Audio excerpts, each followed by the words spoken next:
এখন দেখতেছো double cloth, হ্যাঁ ক্লথ মানে পোশাক, ফ্যাব্রিক মানে পোশাক, সামান্য পার্থক্য থাকলে ওটা কিছু না, ক্লথ আর ফ্যাব্রিক একই মানে পোশাক, ডাবল ক্লথ।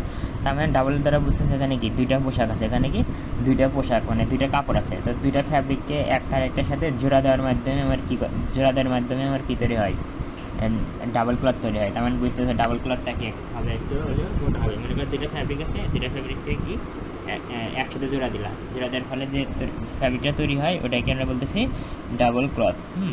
তো থিওরি পরে এখন আচ্ছা, তো মনে করবো এখানে দুইটা ফ্যাব্রিক থাকে, যেটা উপরে থাকে ওটাকে ওই ফ্যাব্রিকটাকে বলতেছি ফেস ফ্যাব্রিক, আর যে ফ্যাব্রিকটা নিচে থাকে ওইটাকে বলতেছি আমরা ব্যাক ফ্যাব্রিক। তার মানে ফেস ফ্যাব্রিক থাকে আর কি থাকে, ব্যাক ফ্যাব্রিক থাকে, ব্যাক ফ্যাব্রিক আর হলো তোমার ফেস ফ্যাব্রিক। তো এই ফেস ফ্যাব্রিক আর ব্যাক ফ্যাব্রিককে যুক্ত করার মাধ্যমে আমাদের ডাবল ক্লথটা তৈরি হয়। এখানে খেয়াল রাখো, এখানে ডিজাইন যে করবো আমাদের মেন উদ্দেশ্য কি ডিজাইন করা। তো ডিজাইন করার নিয়ম কি, দুটি মনে করো কী করো, প্রথমে দুটি সমান রিপিট সাইজ বিশিষ্ট টুইল ডিজাইন ধরে নিব। হ্যাঁ, তো ম্যাক্সিমাম সময় প্রশ্ন দেওয়া থাকে, তোমাকে কষ্ট করে ধরে নিতে হবে না। হ্যাঁ, প্রশ্ন দেওয়াই থাকবে। তো দুইটা কী থাকবে, টুইল দেওয়া থাকবে, দুইটা অবশ্যই, অন্য কিছু না কিন্তু টুইল দেওয়া থাকবে। এবং কী বলো, ওই টুইল দুইটার রিপিট সাইজ কিন্তু সমান, রিপিট সাইজ সমান। একটা যদি 8x8 হয় তাহলে অন্যটাও 8x8, একটা 20x20 হলে অন্যটাও 20x20। অর্থাৎ কী বলছি, রিপিট সাইজ সমান হয়।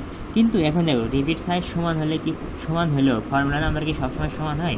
সবসময় কিন্তু সমান হয় না। মনে করো 8x8, রিপিট সাইজ কত, 8x8। দেখো এটার কত 8, এটার কত 8, দুজনের রিপিট সাইজ 8, কিন্তু এই ফর্মুলা নাম্বার আর এই ফর্মুলা নাম্বার কি এক না। তার মানে আমি বুঝলাম ফর্মুলা নাম্বার যাই হোক কিন্তু রিপিট সাইজ সমান হতে হবে, রিপিট সাইজ সমান হতে হবে। যেমন এখানে দেখো, এর দেখো এর রিপিট সাইজ কত 6, এই টুয়েলটা রিপিট সাইজে কত 6, কিন্তু ফর্মুলা এর রিপিট সাইজে 7, এর রিপিট সাইজে 7, কিন্তু দেখো ফর্মুলা নাম্বার কিন্তু আলাদা। এর হলো 5, 2 আর 4, 2। তার মানে মেন কথা কি বললাম, যে দুইটা টুইল দিয়ে থাকবে, দুইটা টুইল দুইটার অবশ্যই রিপিট সাইজটা কী হবে, একই হবে। ফর্মুলা নাম্বার যা হোক ওটা আমার দেখার বিষয় না, কিন্তু মানে রিপিট সাইজ কী হবে, একই হবে, কোশ্চেনে দেওয়া থাকবে। আচ্ছা, তো আরেকটা তো সবসময় আমি বলি মেইন ডিজাইন আঁকাতে হয়। তো কী করবো, মেইন ডিজাইন যেটা হবে ওটা হলো ওইটা মানে টুইল দুইটা যে রিপিট সাইজ হবে তাদের দ্বিগুণ। মানে আমরা জানি দুইটা টুইলের রিপিট সাইজ তো সমানই হবে, যে কোনো একটা ধরলেই হলো। মনে করো 8x8, তাইলে আমার মেইন রিপিট সাইজ কত হবে বলো, 16x16। এভাবে হিসাব করো না যে ও আর 8 এই টুইলের 8, তাহলে 8 8 16, এখন ডাবল করলি 32, এরকম না কিন্তু। যেহেতু দুইটা টুইলের রিপিট সাইজ সমান, তার মানে কি যে কোনো একটা দ্বিগুণ করলেই হচ্ছে। তার মানে মেইন ডিজাইন যে আঁকাবা ওইটা রিপিট সাইজ কী হবে বলো তো, টুইলের দ্বিগুণ। মানে টুইল যদি 6x6 হয় তাহলে মেইন ডিজাইন হবে 12x12। হ্যাঁ, আচ্ছা তারপর কি এই তো, আচ্ছা তারপর মেইন ডিজাইনে কী করতে হয় এগুলো আমি পরে বলতেছি। এখন কি F2B মানে কি, ফেস টু ব্যাক, এগুলো পরে বুঝতে পারো, ফেস টু ব্যাক। আচ্ছা, মনে হয় 3 ধরনের ফ্যাব্রিক আছে, 3 ধরনের ফ্যাব্রিক আছে। একটা কি face to back stitching fabric, back face to back মানে ফেস থেকে ব্যাকের দিকে, আবার কি ব্যাক টু ফেস মানে ব্যাক থেকে ফেসের দিকে, আর কি both face to back and back to face মানে এই দুজনের সমন্বয়। তার মানে একটা 3 ধরনের ফ্যাব্রিক, একটা হলো ফেস টু ব্যাক, একটা ব্যাক টু ফেস, আর একটা কি দুইটার সমষ্টি। অর্থাৎ ফেস টু ব্যাকও থাকবে ওই ফ্যাব্রিকের ভিতর, আর ব্যাক টু ফেস থাকবে। হ্যাঁ, স্টিচিং মানে মূলত জোড়া দেওয়া আর কি। তো যাই হোক, এখন এই দেখো একটা জিনিস, এফ মানে ফেস, বিতে ব্যাক। তো কী করবে মনে রাখো, সব ক্ষেত্রে কিন্তু মনে ওর কলামগুলো থাকে না, এই কলামগুলো প্রথম কলাম তো থাকবে সবসময় ফিক্সড, প্রথম কলামটা ফেস, দ্বিতীয় কলামটা ব্যাক, আবার তৃতীয় কলামটা কি ফেস, চতুর্থ কলামটা ব্যাক। মানে ফেস ব্যাক এইভাবে চলতে থাকবে সবসময়। এটা কিন্তু মুখস্থ ফিক্সড, তুমি প্রথমে কিন্তু ব্যাক দিতে পারবে না সবসময়। কি প্রথমে কিন্তু কখনো ব্যাক দিবে না, সবসময় ফেস ব্যাক এভাবে চলতে থাকবে, ফেস ব্যাক এভাবে কন্টিনিউয়াস, মানে এভাবে চলতেই থাকবে। হ্যাঁ, আমার নির্দিষ্ট জায়গা মধ্যে এভাবে চলতে থাকবে। এগুলো কিন্তু উল্টা করলে কিন্তু হবে না। তেমনি উপরের দিকেও দেখো, এই প্রথম রোটা কল্পনা করো, এই প্রথম রো। হ্যাঁ, এই প্রথম রোটাকে আমি এফ দ্বারা প্রকাশ করলাম, এই দ্বিতীয় রোটাকে বি দ্বারা, এই প্রথম রোটাকে এফ দ্বারা। মানে ফেস ব্যাক এভাবে উপরের দিকে চলতে থাকবে। তার মানে এদিকেও ফেস ব্যাক এভাবে চলতে থাকবে, উপরের দিকেও ফেস ব্যাক এভাবে চলতে থাকবে। হ্যাঁ, এখন স্টিচিং পয়েন্ট আর মিউচুয়াল পয়েন্ট এগুলো আমরা পরে আলোচনা করতেছি। হ্যাঁ, আচ্ছা, তো এই যে মনে করো কোশ্চেনে কি একটা ফেস ফ্যাব্রিক দেওয়া থাকবে, একটা ব্যাক ফ্যাব্রিক দেওয়া থাকবে, আর ওই অনুযায়ী আমরা একটা মনে করো মেইন ডিজাইন আঁকাবো। এখন কীভাবে তোমার ডিজাইন করতে হবে ওইটা আমি এখন বলতেছি। তো কোশ্চেন দেখো, হ্যাঁ, draw face to back stitching, মানে বলছি না 3 প্রকার, তো 3 প্রকারে আমরা আঁকানো শিখবো। তো প্রথমে কি face to back stitching fabric আঁকাতে বলছে, হ্যাঁ। আর দেখো বলছি না যে ফেস ফেস ফ্যাব্রিক বলা যে কথা, উইথ বলা একই কথা। তো বলছিলাম না 2টা টুল দেওয়া থাকবে, 2টা টুল দেওয়া আছে, হ্যাঁ, 2টা টুল দেওয়া আছে। বলছিলাম না 2টা টুল রিপিট সাইজ কেউ সমান হবে 4 আর 4 8, এরও কত রিপিট সাইজ 8, মানে 2টা রিপিট সাইজ 8। তো প্রথমে কী করবা, হ্যাঁ, প্রথমে ওই যে টুয়েল দুটো ড্র করো। প্রথমে দেখো আমি এটার নিচে এটা ড্র করছি, তুমি চাইলে এটার পাশাপাশি আরেকটা ড্র করতে পারতা, কোনো পেন নাই। জাস্ট আমি দেখতে ভালো, তারপরে জায়গা বাঁচানোর জন্য এইভাবে করছি, হ্যাঁ। তো প্রথমে কী করবা, এই যে এই টুয়েল দুটো অঙ্কন করবা, ফেসটা উপরে অঙ্কন করলাম, ব্যাকটা নিচে অঙ্কন করলাম। এই টুয়েল ড্র করা আর দেখানোর তো কিছু নাই, 4 বাই 4 টুয়েল কি পারবা না তোমরা? 4 বাই 4 টুয়েল, মানে রিপিট সাইজ কত বলো 8, 8 বাই 8, যে টুয়েলটা আঁকালা, তার মানে এই টুয়েলটা এখানে আঁকাবা।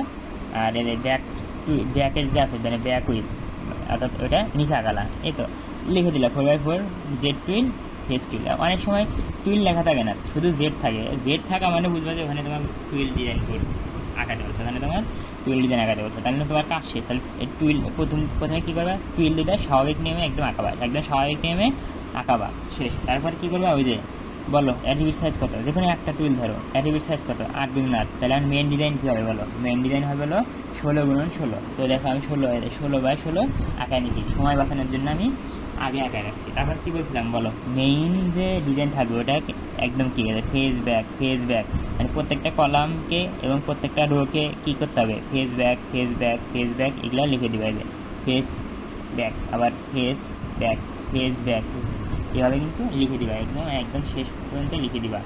তেমনি রো কেউ ফেস ব্যাক, মানে দেখো প্রথম কলামটা কি, এর কি আমার কলাম না, দেখো এটা আমার অনেক বড় কলাম, এর দেখো এটা কি অনেক বড় একটা কলাম, হ্যাঁ। এই কলামটাকে এফ দ্বারা, তারপরে পরবর্তী কলামটাকে ব্যাক দ্বারা, এভাবে, তাই না। তার পরবর্তী কলামকে ফেস দ্বারা, এভাবে।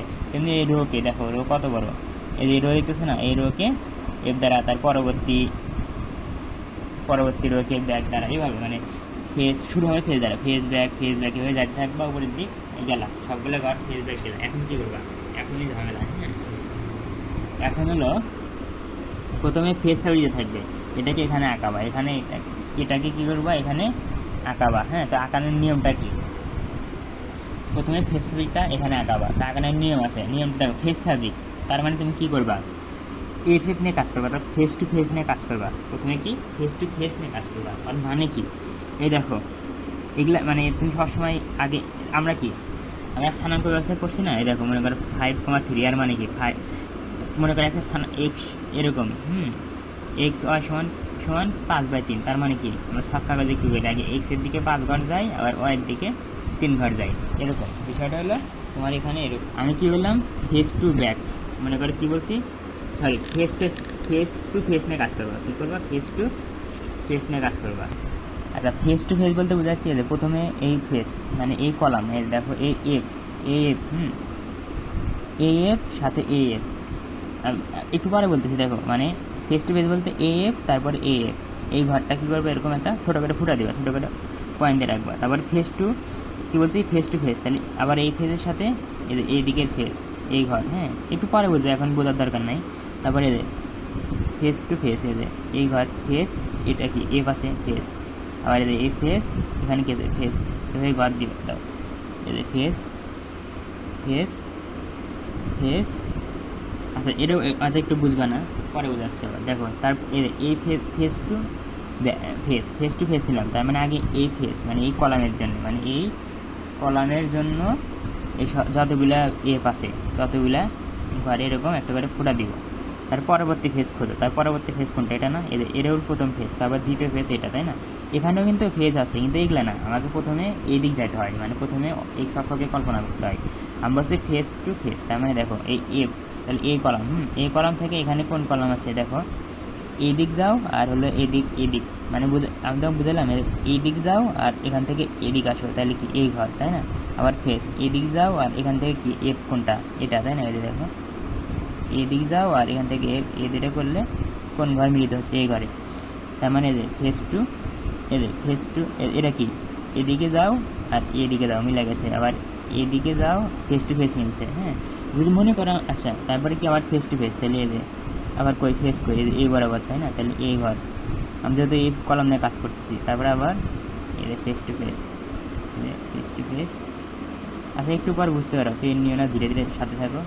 দিলাম এইভাবে যতগুলো ফেজ আছে ততগুলো ফেস টু ফেস নিব, ফেস টু ফেস। আচ্ছা যদি ফেস টু ব্যাক করতাম, মনে করো ফেস টু ব্যাক, তখন কী হতো? মনে করো এই দেখো এটা ব্যাক না, এই ব্যাক, তখন কী নিতাম?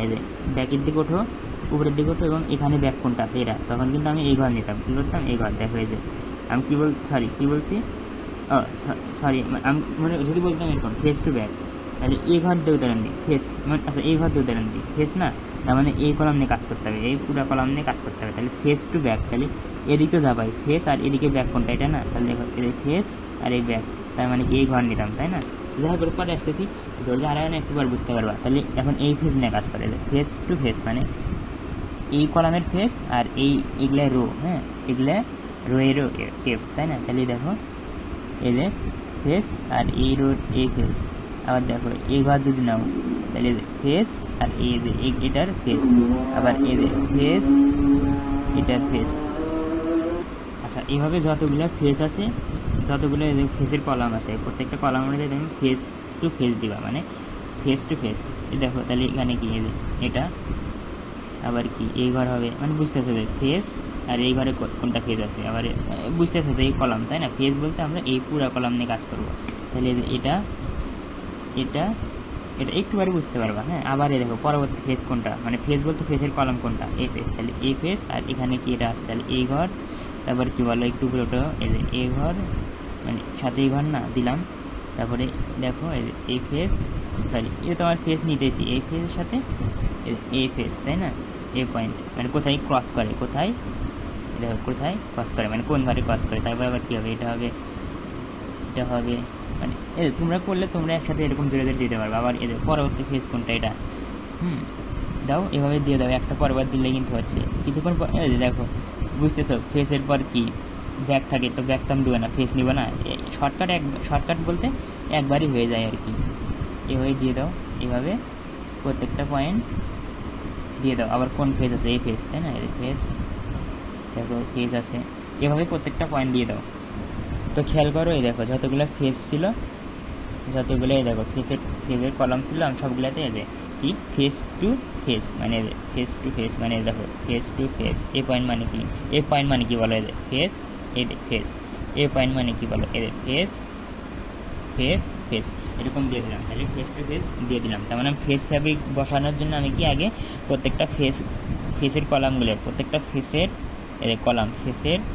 কলাম বরাবর এফ মানে এফ বলতে ফেস টু ফেস অনুযায়ী ফোটা দিলাম। এখন কি করব আমি এখানে টুইলটা ড্র করবো। এই যে ফেস ফ্যাব্রিকের জন্য কোন টুইল, 4x4 টুইল না, এই টুইলগুলো এখন ড্র করবো। এখন ফোটা দেওয়ার উদ্দেশ্য কি দেখো, তার মানে বুঝলাম। দেখো এই ফোটা দেওয়া মানে কি, আমার এটা হলো আমার প্রথম ঘর, এটা হলো আমার দ্বিতীয় ঘর, এটা হলো আমার তৃতীয় ঘর। এই দেখো এই ব্যাকের এই ঘরটা কিন্তু আমার হাতে নাই, এটা কিন্তু আমার হাতে না, এটা আমার হাতে নাই, এগুলো কিন্তু আমার কাউন্টে আসবে না, এটা কিন্তু আমার হিসাবে আসবে না। তার মানে এটা আমার প্রথম ঘর, এটা দ্বিতীয় ঘর, এটা তৃতীয় ঘর, এটা চতুর্থ ঘর, মানে আমি ফোড়া দিয়ে ওইটাই শনাক্ত করলাম। তাহলে টুইল আঁকাও, তাহলে 4 আপ, তাই না? দেখো এই টুইল না, 4 আপ 4 ডাউন, তাহলে দেখো এই যে 1 আপ 2 আপ 3 আপ। খেয়াল করছো? দেখো এগুলো ঘর কিন্তু আমি গুনি নাই, হ্যাঁ ওগুলো বাদ, ওগুলো আমার হিসাবে আসবে না। তো এই দেখো 1 আপ, এখন এই 4 ডাউন, তার মানে এখানে একটা ডাউন, এখানে একটা ডাউন, 3টে ডাউন, 4টে ডাউন, এসে গেল। এখন পরবর্তী লাইন, হ্যাঁ এই দেখো আমি তো শুধু ফেস নিয়ে কাজ করছি, এই পয়েন্টগুলো দিছি না। তার মানে দেখো ফেস মানে কি, আমি শুধু এই যে ফেসের যে কলামগুলো থাকবে, ওই কলামগুলোতে আমি টুইল ড্র করবো, এই যে ব্যাকের কলামে কি আর টুইল ড্র করবো না কিন্তু, হ্যাঁ ওই জন্য তো আমি ফোটা দিছি। এখন দেখো এটা কি আমার প্রথম ঘর, তাই না? টুইলের নিয়ম কি, প্রথম ঘর, তারপরে কি দ্বিতীয় ঘর, এই দেখো টুইলের কাজ কি, এদের প্রথমে আঁকালা, তারপর কি এদের এক ঘর উপর থেকে টুইল শুরু করতে হয় না, তারপর কি 1 1 2, এদের 2 ঘর উপর থেকে টুইল শুরু করতে হয়, তারপর কি 1 2 3 ঘর উপর থেকে টুইল শুরু করতে হয়। তো এখানেও তাহলে এই যে এখানে কি এক ঘরের উপর থেকে, তার মানে এই যে এই ঘরটা এই পয়েন্ট দেখতেছো না, এই পয়েন্ট যুক্ত এই ঘরের উপর থেকে আমার টুইলটা শুরু করতে হবে, তাই না? তাহলে এখান থেকে শুরু করা হয়ে যায় 1 আপ 2 আপ 3 আপ 4 আপ, তারপর কি 4 ডাউন, 1 ডাউন 2 ডাউন 3 ডাউন, এখানে এসে 4 ডাউন। ওই ডাউন মাথায় ভুল না মিললেও হয়। আচ্ছা, তার পরবর্তীতে দেখো, তারপর একটা ঘর গ্যাপ রেখে তুলি শুরু করছিল, তার কি তারপরে কী হবে বলো? তারপর দুইটা ঘরকে গ্যাপ রেখে তুলি শুরু করতে হবে, তাই না? তো করো এই যে একটা ঘর দুইটা ঘর শুরু করে, তার মানে শুরু হবে কোথেকে? এখানে 1 up 2 up 3 up 4 up, down গুনো 1 ডাউন 2 ডাউন, উপরে তো যাওয়ার সুযোগ নেই, নিচে আসে 3 ডাউন 4 ডাউন, না গুনলে হচ্ছে এগুলা। আচ্ছা, পরবর্তী টুয়েল তাহলে শুরু করতে হবে কই থেকে? দেখো একটা ঘর দুইটা ঘর উপর থেকে শুরু করছিলা, তাহলে তৃতীয় ক্ষেত্রে কি 3টা ঘর উপর থেকে, তাহলে 1 2 3, এই 3টা ঘরের উপর থেকে শুরু করতে হবে, তার মানে এটা আমার প্রথম ঘর, তাই না? দেখো 1 2 3 4, এখন ডাউন 1 ডাউন 2 3 4, ডাউন না গুনলে হচ্ছে তুমি। হ্যাঁ আচ্ছা, তারপর ধীরে ধীরে তুমি করতে করতে তোমার একটা এক্সপিরিয়েন্স হবে, তো এখানে তোমার গুনাও লাগবে না, তুমি এমনি বুঝে যাবো অটোমেটিক্যালি যে তোমার এখান থেকেই টুইলটা শুরু করতে হবে। দেখো এখানে কি 3 ঘর উপর থেকে না, 1 ঘর 2 ঘর 3 ঘর উপর থেকে শুরু করছিল, তাহলে এখানে কি 4 ঘর 1 2 3 4 4 1 2 3 4, এই 4 ঘর উপর থেকে, তার মানে এখান থেকে, তাই না? এই দেখো 1 আপ 2 ডাউন, ও এটা ভুলে আমার দাগ পড়ে গেছে, এটা কিছু না। এই যে 4 ডাউন 4 আপ হয়ে গেছে, 1 2 3 4, 4 আপ কিন্তু আমার হয়ে গেছে। অ্যান্ড ডাউন কোনো ডাউন কোনটা? তাহলে এটা তো আমার ঘর নেওয়া যাবে না, তাহলে 1 ডাউন 2 ডাউন 3 4 ডাউন। আচ্ছা, পরবর্তী শুরু করবো আবার থেকে এখান থেকে, তাই না? 1 আপ 2 আপ 3 আপ, উপরে তার ঘর নাই, তাহলে নিচে আসে, উপরে তার ঘর নাই, তাই না? তাহলে নিচে শুরু করো 3 দিতেছে, তাহলে আরেকটা আপ দিতে হবে, তাহলে কোথায়? এই যে শুরু, উপরে তার জায়গায় যাওয়ার জায়গা নেই, তাহলে আবার এই যে শুরু থেকে, শুরুর ঘর কোনটা তোমার? এখানে এই যে এটা, তাই না? 4 দিয়ে দিলাম, 4 দিয়ে দিলাম, এইভাবে। হ্যাঁ, তুমি এমনি বুঝবা স্টার্টিং কই থেকে তোমার করতে হয়, তাই পরবর্তী স্টার্টিং কই থেকে করবা? এই যে 1 2 2 2 আপ দিছি, তাই না? তাহলে এটা কি বলে? এই যে প্রথমবার এটা না, এখন 3 এই যে 4, এইভাবে। হ্যাঁ, তারপরে ঘর কোথা থেকে শুরু করবা তুমি বুঝতেছো, এই যে এটা তোমার প্রথম ঘর, তাহলে 1 আপ, দেখো এই যে 2 আপ 3 আপ 4 আপ, শেষ। এইভাবে তুমি এঁকে নিবা, ক্রসগুলো দিয়ে দেবা, ক্রসগুলো দিয়ে দিবা। তার মানে প্রথমে তুমি কি এই ফেস ফ্যাব্রিকটা এখানে বসাবা, তার জন্য কি ফেস টু ফেস, মানে ফেস টু ফেস পয়েন্ট দিবা, দিয়ে এরকম টুইলটা বসে দিবা। এই যে এই ফেসের জন্য যে টুইল, এই টুইলটা তুমি এভাবে বসে দিবা।